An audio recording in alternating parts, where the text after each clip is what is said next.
Presenta. A partir de este momento, todas las voces se unen en una sola señal. RCR presenta Conexión 750 con María Alejandra Trujillo.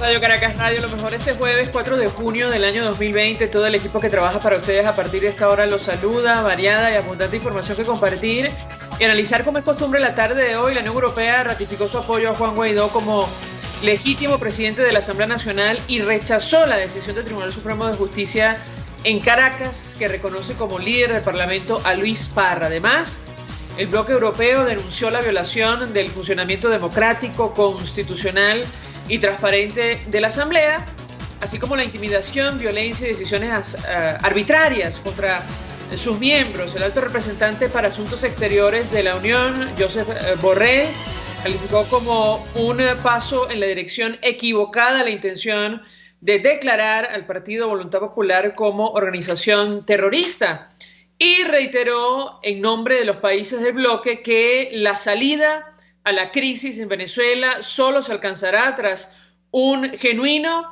e inclusivo proceso político que termine en la celebración de una elección presidencial libre y justa. Más claro, imposible, esto lo decimos nosotros, y esta reflexión de la Unión Europea queda más patente que nunca tras una nueva jornada de colas kilométricas y protestas por escasez de gasolina en varios sectores del país. Esto durante la distribución en estaciones de servicio de combustible iraní. Y aunque ayer Nicolás Maduro calificó en Twitter o descalificó los excesos de la policía en Estados Unidos, hoy en Venezuela, la periodista y productora de la emisora Candela 91.9 FM, Carol Romero, fue detenida por efectivos militares tras grabar una discusión en la estación de servicio del kilómetro 7 de la carretera hacia el Junquito. Según denunció la ONG Espacio Público, a Romero la golpearon y se la llevaron y hasta horas del mediodía se encontraba desaparecida. Varios datos que compartir la tarde de hoy. La Asamblea Nacional destinará $10 billones a la Organización Panamericana de la Salud para invertirlos en Venezuela y hacer frente a la pandemia de COVID-19. Hablaremos al respecto durante la tarde de hoy. Esto tiene que ver con el acuerdo suscrito entre el equipo de Nicolás Maduro y el equipo de Juan Guaidó. Por cierto, la ONU espera que este convenio sobre COVID-19 en Venezuela genere más consensos. Y en Colombia fueron devueltos 6 autobuses con ciudadanos venezolanos que partieron desde Cali con destino a Cúcuta porque no tenían permiso de migración, tal y como lo recordó el comandante de la policía colombiana en el Magdaleno Medio, coronel Adolfo Martínez. El régimen en Venezuela solo está aceptando el ingreso a nuestro país de 300 personas diarias, el peor de los mundos para los migrantes venezolanos en plena pandemia de coronavirus. Esto lo decimos nosotros. Estamos en Conexión 750, comenzamos.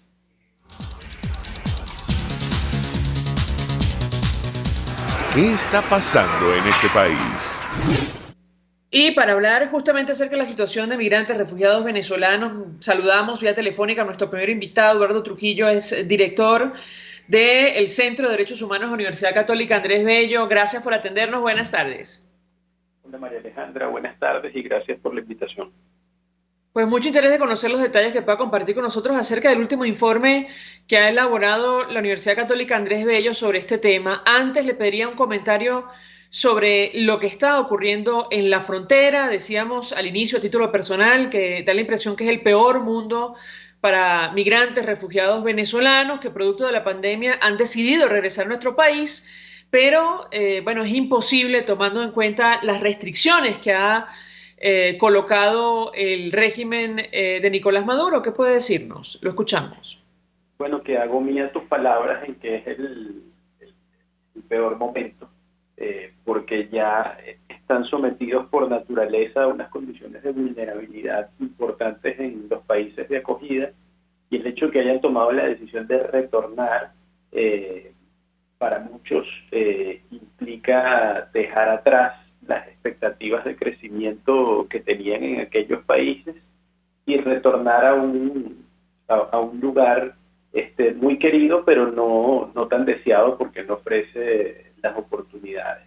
Y el detalle es que en los procesos de ingreso de los retornados están siendo limitados, como hiciste referencia, y además hemos visto procesos de estigmatización graves, como el del primer secretario del gobierno del estado Zulia, que hace una semana o hace un par de semanas se divulgó un audio de su parte donde incluso los llegó a calificar como armas biológicas. Una cosa inconcebible, la verdad. Ahora, ¿qué puede decirnos acerca del informe que ha elaborado la Universidad Católica Andrés Bello acerca de las dimensiones de este problema que da la impresión, tiende a agravarse con el tiempo? Lo escuchamos. Tiende a agravarse porque las condiciones que provocan la migración forzada siguen estando presentes. No es que se fueron de vacaciones por la pandemia. En cuanto a este informe que publicamos el día lunes en la página web del Centro de Derechos Humanos de la UCAP, es un informe que recopila un sondeo de opinión que hizo el centro con varias organizaciones en Iberoamérica y el Caribe en torno a la situación o a la respuesta que han dado los estados a la situación de las personas migrantes y refugiadas venezolanas y no venezolanas en el marco del COVID-19. Entonces, en vista que es un sondeo de opinión, los resultados reproducidos acá son en buena medida o son tomados de la información que ha sido aportada por las organizaciones que han sido interrogadas. Las organizaciones que han sido interrogadas en este sondeo de opinión son organizaciones que trabajan en terreno en países como Colombia, Ecuador, Brasil, México, Perú, Argentina, Uruguay, República Dominicana, entre otros. Aspectos relevantes que contiene este informe, nosotros lo hemos dividido en base a distintas recomendaciones. Por ejemplo, en cuanto al derecho a la alimentación, la mayoría de las organizaciones que han contestado han dicho que la cobertura en alimentación ha tenido poco alcance y que se ha aplicado de forma irregular en los distintos estados, en donde los niños y niñas han sido los más afectados al no contar con programas de alimentación escolar a través de la suspensión de actividades. Otro aspecto relevante que salió a relucir es que algunos estados han destinado programas de transferencias monetarias en favor de población migrante forzada. La verdad es que muy pocos países tienen esta modalidad de apoyo y en algunos países estas iniciativas tienen menor alcance debido a la aplicación de ciertos criterios discrecionales. Otro tema que está reflejado en el informe es el estado del derecho a la salud, en donde se ha reflejado que la mayoría de los estados han tomado previsiones para la atención gratuita de migrantes y refugiados que presentan síntomas. Esto es un punto que es bastante positivo e implica no solamente la protección de los migrantes forzados, sino también de las poblaciones locales, ¿no? Ahora, muchos migrantes y refugiados nos contestaron, se inhiben de pedir información o acudir a los centros de diagnóstico por temor a discriminación o a xenofobia en la prestación de este derecho, ¿no?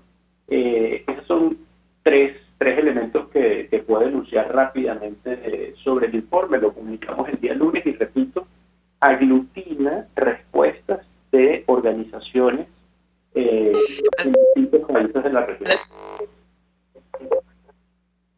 Le preguntaba a nuestro invitado acerca del deseo de regresar, no sé si hay información al respecto, me parece que haber leído algo, pero quisiera su comentario, porque en el caso concreto de los venezolanos en Colombia, más de 70.000 han decidido retornar producto de la pandemia, de la crisis económica y social que se ha agravado en varios países de América Latina, pero como lo han advertido en la reciente conferencia de donantes para hacer frente a esta crisis, probablemente esto es una situación momentánea y el éxodo va a continuar en el futuro, sobre todo después que se controle definitivamente la pandemia. Yo le pediría un comentario de su parte al respecto. Lo escuchamos. Fíjate, desde un punto de vista cuantitativo, si nosotros contrastamos la cifra global que nos da la plataforma de Acnur OIM, que habla de más de 5 millones de personas migrantes o refugiadas venezolanas, si eso uno lo contrasta con los números de retornados de los últimos 3 meses, tú has mencionado una cifra que habla de 70.000 que provienen desde Colombia. La verdad es que no son números significativos de retornados en relación a los que se siguen quedando afuera.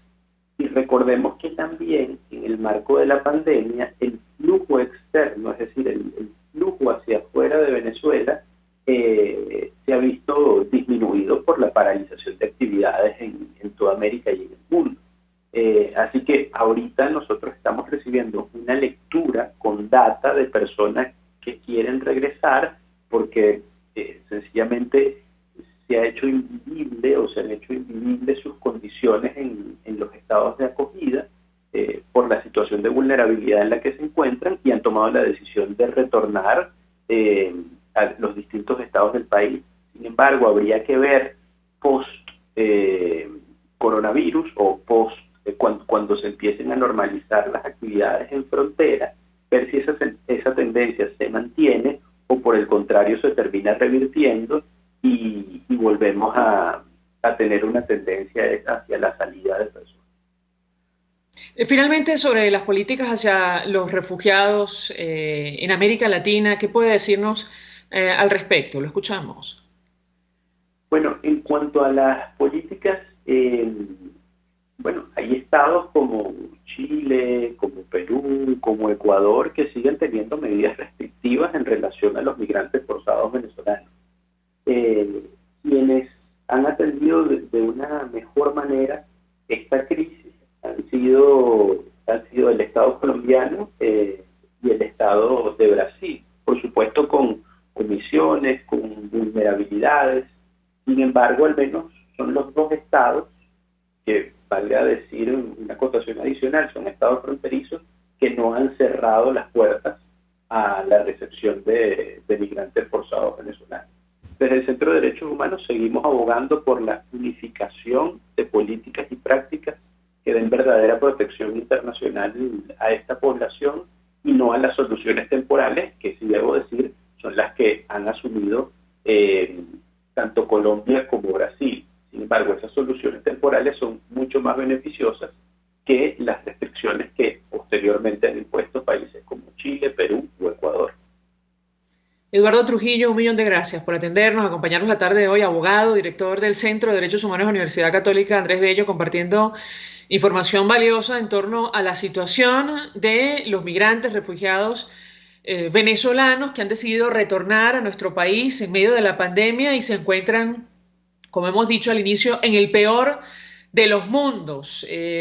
Una situación de alta vulnerabilidad y frente a los obstáculos que ha establecido el régimen venezolano para ingresar al territorio nacional. Vamos a la pausa, a regreso venimos con más. Usted escucha Conexión 750 con María Alejandra Trujillo, solo por RCR 750 AM.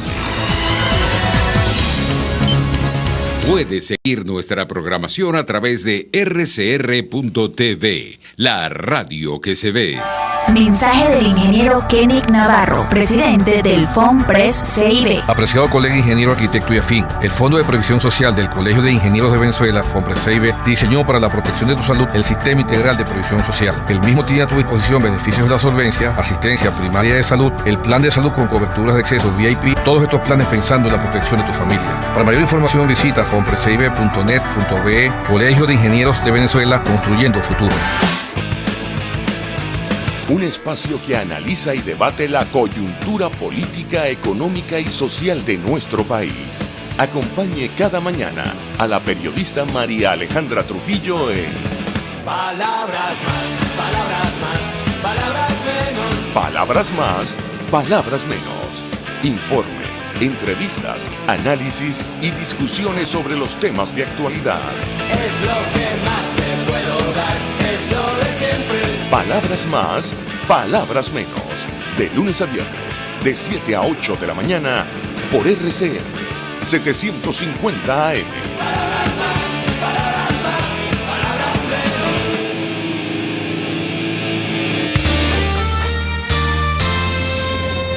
Los temas de actualidad más relevantes son expuestos a la luz de La Linterna. Diego Bautista Urbaneja le invita a formar parte de este ameno espacio de charla y análisis con una buena taza de café y al son de buena música. La Linterna, de lunes a viernes, a partir de las 2 de la tarde, por RCR 750 AM. El poder de la comunicación en tus manos. Conexión 750 con María Alejandra Trujillo. Solo por RCR 750 AM. Continuamos, amigos, en Conexión 750 y comentábamos con ustedes al inicio, bueno, lo que está ocurriendo con la libertad de expresión en nuestro país. A este tema de las agresiones constantes contra periodistas y medios de comunicación. Hay que agregar la salida reciente del aire del principal servicio de televisión por cable, DirecTV, tomando en cuenta el impacto que esto generó. De todos estos temas vamos a conversar con nuestro siguiente invitado. Ya lo tenemos vía Skype. Él es Rodrigo Diamanti, forma parte de la organización Un Mundo Sin Mordaza. Un gusto conversar con él. Muy buenas tardes. Muy buenas tardes, muchísimas gracias por esta oportunidad. Ya vamos a hablar acerca de la iniciativa que ustedes, han promovido justamente para intentar que regrese esta plataforma de televisión por cable que cubría prácticamente el 40% o más del mercado de suscriptores en nuestro país. Pero antes le pediría a nuestro invitado un comentario acerca de un hecho muy grave, preocupante el día de hoy, y es que una periodista, productora de la emisora Candela 91.9 FM, Carlos Romero, fue detenida luego de ser agredida por efectivos militares simplemente por grabar una discusión en una estación de servicio en el Junquito el día de hoy. Yo le pediría un comentario al respecto porque se trata de el último eslabón de una larga cadena de agresiones contra periodistas y medios de comunicación. Hasta el mediodía la periodista estaba en situación de desaparecida, según lo denunció Espacio Público. ¿Qué puede comentarnos? Sí, bueno, la verdad es que nos preocupa porque ciertamente el contexto del coronavirus, Alejandra, ha ayudado enormemente a la dictadura. Y esa es la verdad. Muchas de las detenciones que se hacen en este momento se hacen en el contexto donde además los países aliados, incluso Venezuela, están muy ocupados resolviendo sus problemas internos y que ellos están aprovechando esto para utilizarlo como excusa.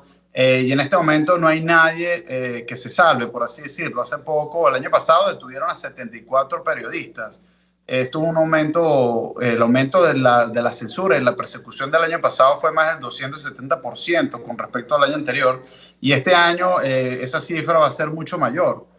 Así que la verdad es que estamos muy preocupados. Ya nosotros lo estamos haciendo la denuncia por parte de Sin Mordaza para alzar la voz. Nosotros lo que somos una organización que defiende la libertad de expresión y alzamos la voz para que el mundo entero se entere de lo que está pasando en Venezuela. Esperamos que este tipo de acciones y lo que están haciendo todas las organizaciones de derechos humanos permita que sea liberada, pero digamos que lo que más nos entristece es que los periodistas se vean reflejados en un caso como ese y no quieran seguir haciendo su trabajo, y de esta manera los venezolanos cada vez van a estar más aislados, menos información van a tener sobre lo que está pasando en Venezuela, y esto al final repercute en las vidas de las personas, en su salud mental y en su seguridad física. Así que realmente lo que está pasando en Venezuela es muy, muy delicado, y la gente subestima la importancia de la libertad de expresión. Yo recuerdo, bueno, y ustedes que son parte del grupo de RCTV, todo comenzó con la salida de RCTV del aire.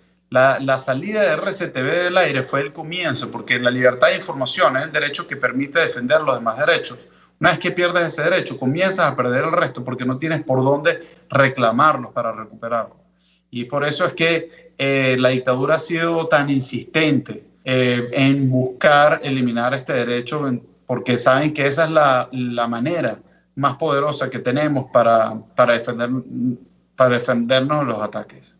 Decía Rodrigo Diamanti que nadie se salva, y mucha gente no recordará, pero nuestro invitado fue víctima de la represión, de una detención justamente de los cuerpos de seguridad del Estado. Hoy él está en el exilio, ¿correcto? Sí, María Alejandra, gracias por recordar esto. La verdad es que, y desde entonces la dictadura nos ha seguido atacando, nosotros seguimos operando. Gracias a Dios la red internacional de Sin Mordaza ha crecido, ya tenemos casi 200 activistas en 200 ciudades del mundo y bueno, la mayoría, todos son voluntariados que alzan la voz, que van a medios de comunicación. Ahorita estamos haciendo esta campaña para poder recuperar DirecTV en Venezuela y la estamos haciendo, bueno, aquí buscando ayudar, solidarizarnos con los venezolanos que, oye, nos preocupa enormemente su salud mental, ¿no? Y cómo cada vez están más aislados. Venezuela se está convirtiendo en la Corea del Norte de América Latina. A ese punto lo está llevando la dictadura. Y esto atenta contra la vida de los venezolanos. Porque un ciudadano que está aislado, que no sabe lo que está pasando, primero que se puede exponer a situaciones peligrosas como... Imagínate un saqueo que pueda ocurrir producto del desabastecimiento y una persona se exponga porque no tiene acceso a la información, o incluso, bueno, ha aumentado la tasa de suicidio, porque ser venezolano hoy en día es una de las nacionalidades más difíciles de llevar consigo. Imagínate una persona que tiene que lidiar con la ausencia de agua, la ausencia de electricidad, ahorita la ausencia de televisión, que afectó a 10 millones de personas, la salida de DirecTV. Saber que existe un régimen que te persigue en el momento que tú quieras hablar, que no tienen paz con la miseria, es realmente muy doloroso, donde la gente no tiene dinero, el sueldo promedio de 4 o 5 dólares al mes. Es muy doloroso hoy en día ser venezolano, y ahora con la salida de DirecTV se vuelve todo más difícil para la gente que tenía esa como única ventana de información o de enterarse de lo que ocurre en el mundo. Así que nos preocupa mucho lo que está pasando y por eso estamos haciendo esta iniciativa. Ahora, hablemos de la iniciativa, la posibilidad de que DirecTV vuelva a nuestro país, claro, en otra modalidad, evidentemente a la luz de lo que ha ocurrido. ¿Cuál es la posibilidad cierta de que esto ocurra? Y lo pregunto porque el periodista Frank Monroy, especialista en el área de telecomunicaciones, decía hace algunas horas en su cuenta en Twitter que incluso tenía información de que la empresa DirecTV o AT&T estaba pensando incluso en bloquear definitivamente cualquier tipo de señal en nuestro país. ¿Cuál es la posibilidad de éxito de esto que ustedes están haciendo en este momento? Te escuchamos. Sí, bueno, la verdad es que, mira, AT&T y DirecTV se beneficiaron de manera correcta durante 20 años de operar en Venezuela, y Venezuela ahorita está pasando su peor emergencia humanitaria, el COVID-19 que está aumentando en Venezuela. Nosotros creemos que la solución no puede ser irse de Venezuela de esa manera. Creo que ellos subestimaron el impacto en la psiquis, en la salud mental de los venezolanos.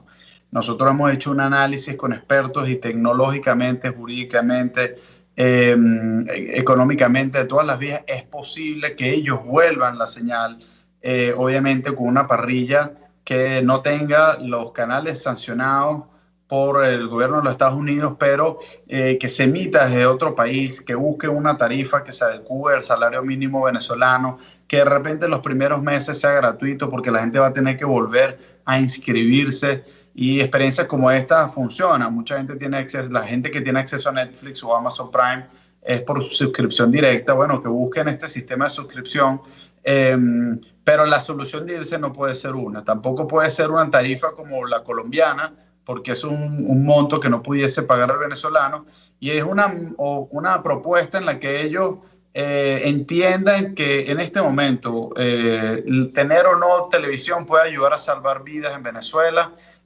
Nosotros tenemos información distinta, nosotros tenemos información de que, bueno, que esto es totalmente posible, que la señal, justamente si piensan bloquearla. Para el que no sepa, la señal de DirecTV sigue llegando a Venezuela, lo que no llega es la data. Pero si piensan bloquearla completamente, esto es una decisión de la empresa, y así como la pueden bloquear, la pueden abrir nuevamente. Y jurídicamente es posible, porque de necesitar algún reglamento o algo, la Asamblea Nacional pudiese proveer de ese marco jurídico. Es decir, yo creo que en este momento es muy importante que la gente se sume y vaya y firme. La gente que nos está escuchando puede seguirnos en @sinmordaza, meterse en buscar ahí el link para las firmas. Ya van casi 120,000 personas que se han sumado, y nosotros en 2 semanas le vamos a hacer llegar las firmas a la Junta Directiva de DirecTV. María Alejandra, nosotros estamos luchando también contra una desesperanza aprendida, contra 20 años de lucha y ver cómo nuestros derechos se cercenan. Pero esta campaña es distinta, porque esta campaña busca sensibilizar a una junta directiva que durante años se benefició de Venezuela, y que sepa, y nosotros estamos haciendo campaña aquí en Estados Unidos, de que esto puede ayudar a salvar vidas en Venezuela. Así que yo pondría en duda completamente pensar que algo como esto no es viable. Y además lo único que le estamos pidiendo a la gente es que tome 2 minutos de su vida, firme la petición y que le demos una oportunidad, porque es que lo contrario, eso sí está mal. No hacer nada lo que nos va a permitir es que un porcentaje de la población quede completamente aislada del mundo, y nos acercamos más y así se dificulta aún más salir de recuperar nuestra democracia. Ahora, según entiendo, la propuesta es ofrecer un servicio con bajo costo, pero no gratuito, ¿correcto? Correcto. Obviamente al principio va a tener que ser gratuito mientras la gente va y se inscribe, y que busquen la manera. Y si ellos consiguen otra manera también, pero que sea viable. Es decir, la televisión satelital sigue llegando a Venezuela. Es una decisión de la Junta Directiva nada más. Nosotros le estamos pidiendo que ellos están subestimando el efecto en la vida de los venezolanos de su decisión. Nosotros entendemos que ellos estén presionados, pero el efecto, el daño psicológico, el daño que le va a hacer a casi 10 millones de venezolanos, no es algo que creo que la empresa quiera cargar sobre sus hombros. Así que nosotros estamos apostando a recordarle el rol que tienen las empresas, lo mucho que se beneficiaron en Venezuela, pero lo dramático de la situación venezolana. Y hemos visto que en el contexto del coronavirus muchas empresas han hecho excepciones y han buscado maneras de ayudar para poder salvar vidas justamente, y que la gente tenga televisión en su casa incluso ayuda a que la gente se quede en casa y no salga y no se contagie. Es decir, recordemos que Venezuela tiene casi un colapso del 80% de su sistema de salud pública. Es decir, la gente, si se enferma, no tiene cómo sobrevivir. Entonces, ciertamente tenemos que reducir esa probabilidad, y ciertamente la televisión puede ayudar a eso. Así que nosotros le estamos recordando a la empresa, y les pedimos a todos los que nos oyen y nos ven que se sumen a esta campaña, que no perdamos la fe, que sigamos luchando. Al final hacemos esto porque es lo correcto. Lo correcto es solidarizarnos con esas personas que no tienen voz, que tal vez ni siquiera tienen internet, que lo único que tenían era DirecTV, y tú que si tienes internet, lo único que te pedimos, incluso los venezolanos que están afuera dicen, bueno, pero ¿qué importa DirecTV? Lo importante es recuperar la democracia. Pero es que las dos cosas son importantes, porque hay que sobrevivir para poder seguir luchando, y esto está en este momento atentando contra la vida de los venezolanos. Rodrigo Diamanti, 1.000.000 de gracias por atendernos, acompañarnos, presidente de Sin Mordaza, Un Mundo Sin Mordaza, expresando opinión, análisis acerca de este tema y ofreciendo detalles acerca de la iniciativa, promocionando el regreso de DirecTV a Venezuela, una empresa que tenía el 40% o más del mercado de televisión por suscripción, y que significó, bueno, un durísimo golpe, como ha dicho él, para tantos venezolanos. Vamos a la pausa, al regreso venimos con más. Estás en sintonía de Conexión 750, solo por RCR 750 AM. Sintonícenos a través de Periscope @RCR750, la radio que se ve. Mensaje del ingeniero José Peraza, tesorero del FOMPRES CIB. Estimado colega ingeniero, arquitecto y profesional afín, el Colegio de Ingenieros de Venezuela y el Fondo de Previsión Social, preocupado por la salud de tu familia, ha diseñado un sistema de salud integral que coloca a tu disposición y que contiene asistencia primaria de salud, ambulancia, hospitalización, cirugía, oftalmología, dermatología, fisioterapia, psicología, odontología, farmacia y funerario. Para mayor información, visítanos a nuestros portales cib.net.be, fomprescib.net.be, Colegio de Ingenieros de Venezuela, construyendo futuro. RCR 750 AM, porque lo bueno une.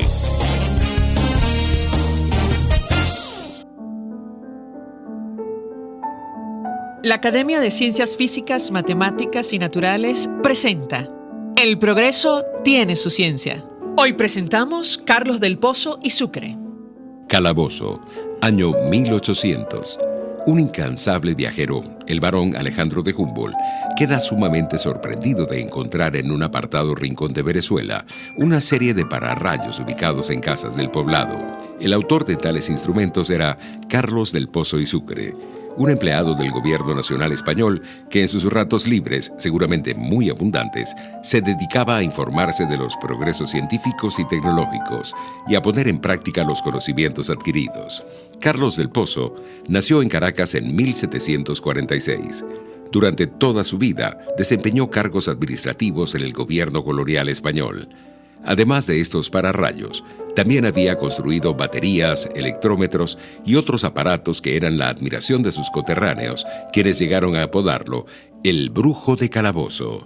Las habilidades de Del Pozo en diversos campos científicos y técnicos eran ampliamente conocidos, hasta el punto que Del Pozo se convirtió en una suerte de asesor del gobierno colonial en diversas materias.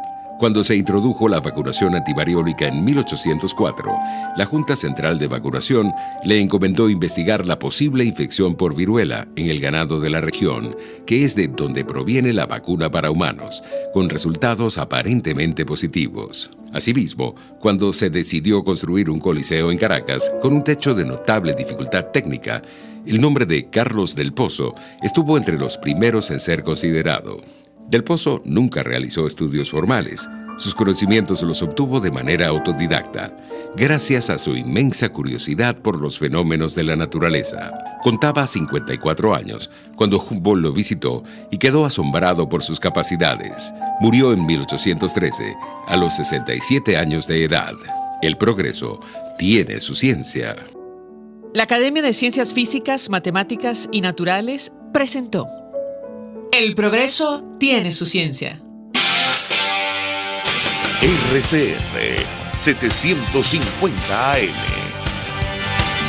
porque lo bueno une.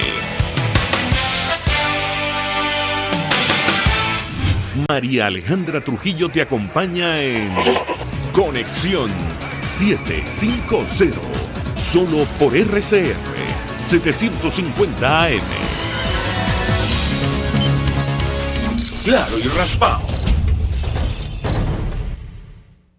Continuamos, amigos, en Conexión 750 y decíamos al inicio que la Asamblea Nacional inicialmente va a aportar, destinar $10 millones a la Organización Panamericana de la Salud para invertirlos en Venezuela y hacer frente a la pandemia de COVID-19. Este acuerdo firmado entre el equipo de Nicolás Maduro y el equipo de Juan Guaidó, con la participación de la OPS, ha generado toda clase de opiniones. Hoy Naciones Unidas advirtió que espera que incluso esto vaya a más, que genere más consensos. La Unión Europea se ha pronunciado sobre la situación política, advirtiendo que la única salida pasa por, justamente consensos políticos que nos lleven a la celebración de una elección presidencial libre y transparente y justa. Para hablar acerca del acuerdo, los alcances y las inquietudes que ha generado, saludamos vía telefónica a la doctora Hilda Rubí.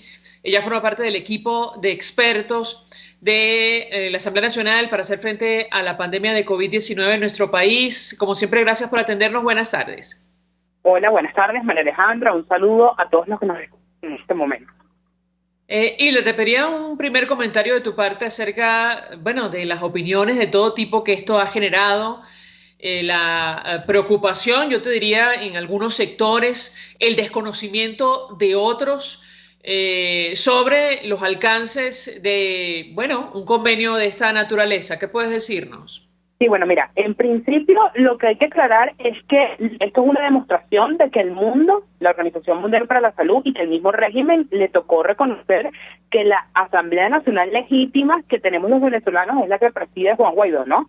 Eso es de arrancada y eso es algo que hay que aclarar porque en este documento que se firma el pasado 1 de junio, por nuestra parte lo firma el experto, el doctor Julio Castro, deja muy claro el documento, María Alejandra. ¿Qué estamos buscando con ello? Primero, una dotación importante de equipos de protección para el personal de salud. Mejorar la capacidad del diagnóstico de COVID-19. Aplicar o que tengamos tratamiento clínico para los pacientes que estén identificados con esta patología, porque es muy importante resaltar que existe una probabilidad de contagio muchísimo mayor para el personal de salud. Estamos hablando que la probabilidad es de 3-1, donde el riesgo de nuestro personal es muchísimo más alta, ¿no? Este acuerdo que se firma, que no es ninguna negociación, ni muchísimo menos, está buscando es apoyo para el pueblo venezolano, es la demostración desde que el día 1, a través de nuestra presidencia interina que preside Juan Guaidó, hemos buscado los mecanismos para conseguir ayuda humanitaria. Pues Venezuela ya lleva más de 6 años en una emergencia compleja humanitaria y en distintas oportunidades se ha dicho que nuestro país es uno de los más vulnerables de la región. Y es por eso que se firma este acuerdo donde queda clarito y raspado. La única Asamblea Nacional que tiene el pueblo venezolano es la que preside Juan Guaidó. En este mecanismo buscamos este apoyo que va a ser directamente a través de la OPS y esto hay que dejárselo muy claro al pueblo venezolano. Aquí no hay ninguna firma para que el dinero llegue a Nicolás Maduro y se pierda en el camino. No. Esto va a ser ejecutado por un tercer agente que es la OPS, que es la que se va a encargar de que lleguen estos insumos al pueblo venezolano y principalmente a nuestros hospitales. También hay que tener algo clarito. Ahorita hay una deficiencia de insumos médicos a nivel mundial por el COVID-19 y estimamos que aproximadamente en 2 meses se cumpla en un 100% de la entrega de estos insumos.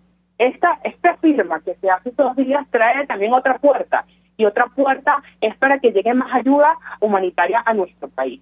Efectivamente, nosotros desde la parte política seguimos apostando a unas elecciones libres en nuestro país y eso lo han dicho muy bien claro nuestros voceros. Nosotros la única forma de que vayamos a un proceso electoral es que tengamos un CNE transparente, que cumpla con los cambios que se han establecido y que sea bajo un régimen democrático. Aquí no vamos a repetir escenarios anteriores donde el régimen lo que ha buscado es engañar al mundo y eso ya se demostró hace rato que aquí lo que hay es una usurpación de poder. Y es por eso la vil demostración de que esta ayuda que se está consiguiendo para los hospitales, para atacar fundamentalmente el COVID-19, es un avance en cuanto al tema de apoyo humanitario. Ahora, hablemos de los detalles. Como dice el dicho, el diablo está en los detalles. El tema de la administración de los recursos, en principio, ¿de dónde proviene el dinero? Eso en primer lugar. Y en segundo lugar, si, esto va a ser abierto al público, es decir, si va a ser absolutamente transparente y los venezolanos van a conocer el destino de los insumos que van a venir vía este acuerdo. ¿Qué puedes decirnos?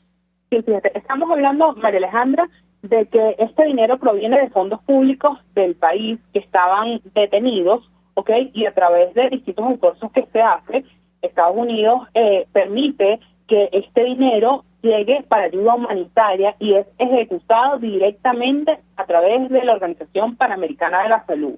Hay que decirlo que no es que el dinero va a llegar ni a través de las cuentas personales de diputados o de agentes del régimen, en lo absoluto. Este dinero va a llegar ejecutado a través de la OMS u OPS y esta sería la vía de que llegue a los distintos hospitales del país. Estamos hablando de que esto va a ser de la manera transparente, donde hay contraloría de lado y lado, ¿ok? Y donde no es que va a ser un manejo por populismo. Aquí hay que tomar muy bien en cuenta algo. Estamos hablando de que los 30 millones de venezolanos estamos siendo afectados por el COVID-19. Hoy por hoy en nuestro país tenemos más de 1.952 casos, de los cuales 20 han fallecido.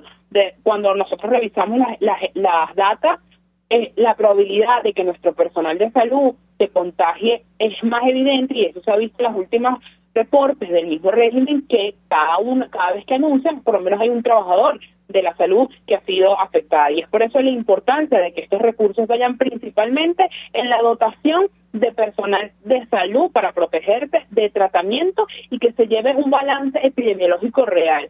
Hoy nuestro país lleva más de 15 años sin un reporte epidemiológico, y hay que decirlo. La última vez que aquí se habló de unos datos epidemiológicos fue con la ministra, que la tumbaron rapidito porque dijo cuál era la realidad de las enfermedades en Venezuela. Hoy está claudicando es el régimen de Nicolás Maduro a través de este documento que se firma, y hoy queda una demostración más de que estamos haciendo todos los esfuerzos para que llegue la ayuda a nuestros hospitales. Es importante resaltar que hoy por hoy, por ejemplo, lo comentaban hace rato trabajadores del IDICE, donde decían que tenían más de 51 días sin recibir material de bioseguridad. Estamos hablando de mascarillas.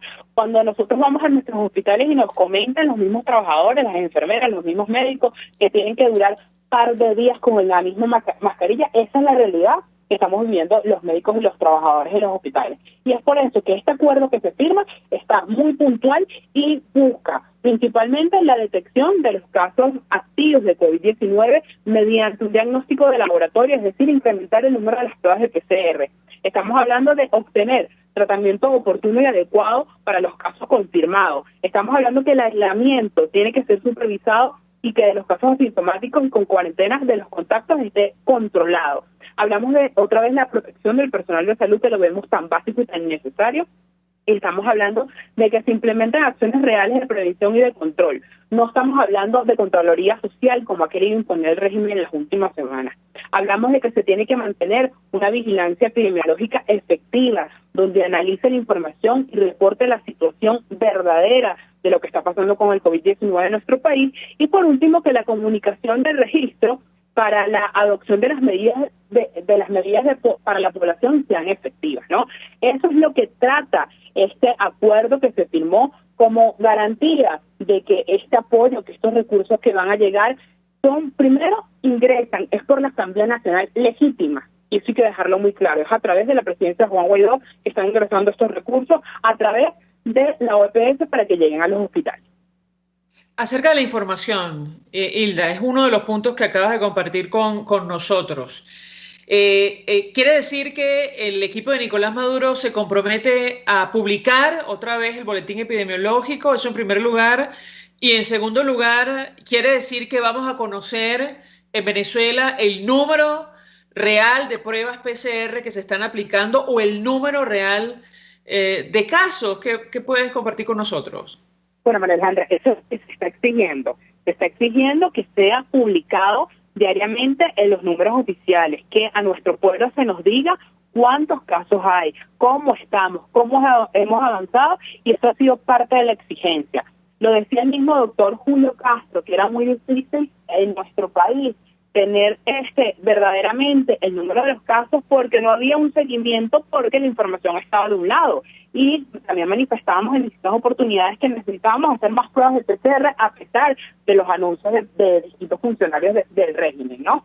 Este acuerdo que se está haciendo con ambas partes y a través de la Organización Panamericana de Salud, lo que busca es la estabilidad y el bienestar de nuestro pueblo venezolano, y eso hay que dejarlo muy bien claro. En temas de salud no se está buscando politizar, se está buscando solucionar, y es que no tiene que ser satanizado.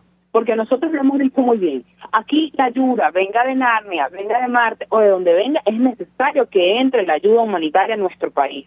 Hoy los casos de desnutrición están aumentando porque el venezolano está entre morir de COVID-19 o morir de hambre. Hoy estamos viendo que nuestros pacientes diabéticos, hipertensos, están empeorando porque no tienen acceso a los medicamentos que están altamente caros. Hoy estamos viendo que nuestros distintos pacientes tienen que ser peloteados de un hospital a otro por falta de insumos médicos, y el COVID-19 ha agudizado la crisis venezolana. Cuando nosotros revisamos más allá del tema hospitalario y vemos en el sistema eléctrico, en el sistema de agua, en el sistema de gas, en fin, nuestros servicios básicos siguen deteriorados y sigue la intermitencia de las fallas o en algunos casos la ausencia de estos servicios. Nosotros necesitamos dar respuesta al pueblo venezolano, y esta apuesta se da con la ayuda de emergencia que estamos exigiendo que entre la ayuda humanitaria a nuestro país. Ahora, Hilda, va a haber, digamos, una vocería unificada, y yo insisto con esto, porque en tanto no sepamos las dimensiones de la crisis, será muy complicado tomar decisiones para hacerle frente, y seguramente es la opinión de los que conforman el equipo técnico de la OPS, y esto es una deducción muy, muy personal, porque cuando tú revisas la encuesta de hospitales que ustedes publican periódicamente y la información que da el vocero del equipo de Nicolás Maduro, son dos países diametralmente distintos. Esto de 23.000 o más de 20.000 camas disponibles, incluso con ventiladores o unidades de cuidado intensivo que en realidad sabemos que no se corresponden con la realidad. Con relación a este tema, digamos, se ha llegado a un acuerdo sobre una vocería única que ofrezca datos reales de lo que está ocurriendo en nuestro país, o no, solo está en el papel de momento. Bueno, fíjate, este primer acuerdo que se hace de parte y parte por parte del ministerio del ministerio del régimen estaba el doctor Carlos, y por el lado de la Asamblea Nacional estaba el doctor Julio Castro. Estamos buscando generar información real y al momento. Yo quiero aclarar algo rapidito, y lo dijiste muy bien, ¿no? Los distintos voceros que vemos de los hermanitos todos los días por televisión que dicen que presentan un país perfecto, aquí solamente con salir a las calles y quedarse a la cola de la gasolina, tú escuchas a la gente quejarse del precio de la gasolina. Cuando sales al mercado para tratar de comprar un kilo de pollo y ves que no alcanza con el sueldo mínimo, tú escuchas a la gente. Entonces, la realidad de nuestro país está clarita, y no es esa que nos están tratando de dibujar todos los días. A nuestro país han llegado distintos funcionarios de la Organización Mundial para la Salud, han llegado funcionarios de la Organización Panamericana de la Salud, donde ellos mismos han visto en nuestros hospitales, han visto en la calle cuál es la realidad de nuestro pueblo. Y es por eso que la Organización Panamericana de la Salud ha ayudado y ha sido intermediario de este proceso. Yo quiero dejar muy bien claro algo que creo que todo el mundo aquí lo sabe. Ese país de Narnia que presentan los hermanos de la dictadura, parece que solamente lo conocen ellos. Pues yo los invito a que vayan a la Plaza Katia, al mercado de Katia, y vean, por ejemplo, la cantidad de gente que sale a tratar de buscar comida y tratar de trabajar, porque está entre morir por COVID o morir de hambre. A pocos metros de Miraflores vemos las distintas colas y la gente buscando oportunidades frente a esta crisis. Hoy Venezuela y el mundo está claro qué es lo que está pasando, y es por eso que estamos trabajando en pro de buscar apoyo frente a la crisis humanitaria que estamos viviendo. Ahora, Hilda, ayer Miguel Pizarro decía una cosa, y es que este acuerdo probablemente salvará miles de vidas, pero en Venezuela están en riesgo millones de vidas. Entiendo, dejando claro su posición, según la cual, bueno, digamos, esta no es la solución a los problemas de nuestro país, mucho menos a el colapso del sector salud, como lo reconocía el secretario adjunto de Naciones Unidas cuando fue a Venezuela el año pasado. Yo te pediría un comentario de tu parte en torno a este tema, que es lo que está planteado, porque, insisto, digamos, da la impresión que es un primer paso, pero para nada va a resolver la crisis tan aguda que afecta a nuestro país. ¿Qué puedes decirnos? Mira, sin duda alguna, esto no va a solucionar la crisis humanitaria que tenemos viviendo desde hace 6 años. Venezuela retrocedió más de 40 años debido a las malas políticas públicas y principalmente en el sector salud que ha presentado la dictadura por más de 20 años. Nosotros lo hemos dicho clarito por la calle del medio sin titubeo. Aquí la transformación de la salud, de la economía, de la política, de los servicios básicos de nuestro país se da con la salida de la dictadura, pero esta salida tiene que ser por la vía democrática y constitucional. Y nosotros en eso es lo que estamos trabajando. Hoy por hoy nosotros estamos abocados en tratar de buscar ayuda humanitaria en distintas partes, venga donde venga, porque, María Alejandra, algo tan básico como el agua en nuestro país no está disponible, y tú lo sabes. Estamos hablando de que solamente el 7% de la población venezolana no le está haciendo falta el agua, cuando hace algo tan básico. Y si hablamos del tema, por ejemplo, otros temas va a pasar lo mismo. Entonces, aquí estamos claritos cuál es la salida de los problemas en nuestro país, la salida de los problemas de salud. Hoy tenemos un retroceso a pesar de que a pesar de que fuimos uno de los países pioneros en muchísimas cosas, en el tema sanitario, en el tema educativo, y hoy por hoy eso ha sido parte de la estrategia de la Contraloría Social que nos han querido imponer a través de un proyecto llamado socialista que fracasó, como fracasó en otras partes del mundo. Y es por eso que nosotros seguimos apostando a un proyecto de reconstrucción de un país bajo democracia, de un país que pueda pintarse distinto, y es lo que estamos haciendo. Desde el día 1 estamos trabajando en eso y estamos muy claros cuál es la salida. Hoy yo lo que le quiero dar es un mensaje a quienes me están escuchando, que hay que mantenerse unidos. Nosotros tenemos que mantenernos bajo la vía democrática y la vía constitucional, y estamos muy bien claros cuál es la salida. Nosotros estamos buscando cualquier apoyo frente a esta crisis que estamos viviendo los venezolanos.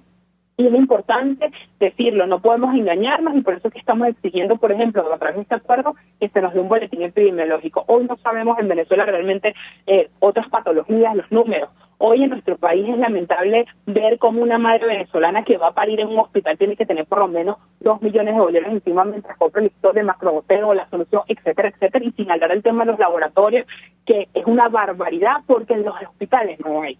En eso es lo que estamos trabajando en este primer paso. Pero la salida totalmente y la búsqueda de la reconstrucción de nuestro país se da por la salida de quienes hoy nos quieren seguir controlando y de quienes hoy nos quieren buscar soluciones reales para nuestro país. Y se nos agota el tiempo. Brevemente, ¿cuándo serán transferidos estos recursos, estos primeros 10 millones de dólares que anunciaba el primer vicepresidente de la Asamblea Nacional a la OPS?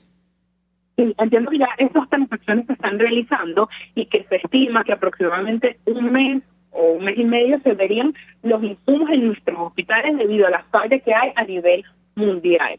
Repito, este proceso tiene rato caminando y se hace oficial es el pasado 1 de junio. Sin embargo, a la brevedad que se hagan estas transferencias a través del equipo que tiene la presidencia interina y el equipo de expertos de la presidencia y la Asamblea Nacional, lo vamos a notificar de manera correspondiente para que el pueblo venezolano esté claro de la situación. Y tú estás como experta, es decir, como médico, pero también eres dirigente política. Conversábamos hoy con la diputada Dinora Hernández de la fracción 16 de julio y ella amargamente denunciaba que ellos no tenían información. ¿Esto a razón de qué? Mira, aquí hemos sido muy claros. Nosotros estamos buscando una alternativa democrática donde todos los factores se incluyen. Quien quiera decir que no es parte de las decisiones es porque no ha querido. Porque la verdad es que hemos buscado aquí unificar todas las alternativas democráticas en un solo camino, que es la búsqueda de la democracia de manera constitucional y sin agentes distintos a los que han sido claros desde el día 1. Entonces, cualquier persona que diga que desconoce esto, mira, es lamentable y lo invito más bien a que solo deje de criticar y que venga y se incorpore. Aquí desde nuestro equipo nacional de la presidencia interina estamos buscando es el cambio de Venezuela, y todo el venezolano que quiera apostar por el cambio de Venezuela es bienvenido. Hilda Rubí, gracias por atendernos, acompañarnos, médico, formar parte del equipo de expertos de la Asamblea Nacional para el COVID-19. Vamos a la pausa y ya venimos. Escuchamos Conexión 750, solo por RCR 750 AM. Puedes seguirnos en nuestras redes sociales. En Twitter, @RCR750, la radio que se ve. Mensaje del ingeniero José Peraza, tesorero del FOMPRES CIB. Estimado colega ingeniero, arquitecto y profesional afín, el Colegio de Ingenieros de Venezuela y el Fondo de Previsión Social, preocupado por la salud de tu familia, ha diseñado un sistema de salud integral que coloca a tu disposición y que contiene asistencia primaria de salud, ambulancia, hospitalización, cirugía, oftalmología, dermatología, fisioterapia, psicología, odontología, farmacia y funerario. Para mayor información, visítanos a nuestros portales cib.net.be, fomprescib.net.be, Colegio de Ingenieros de Venezuela, construyendo futuro. El poder de la comunicación en tus manos. Conexión 750 con María Alejandra Trujillo, solo por RCR 750 AM. Continuamos, amigos, en Conexión 750. Se nos agota el tiempo, nos despedimos. Lo hacemos a nombre de Jaime Nestares en la dirección general de la estación, en la gerencia de producción Willy Charcaña, en la producción César Umbría, en los controles Víctor Mejías, quien tuvo el inmenso placer de acompañarles, María Alejandra Trujillo. El Fondo de Previsión Social del Colegio de Ingenieros de Venezuela presentó RCR presentó Conexión 750 con María Alejandra Trujillo, solo por RCR 750 AM.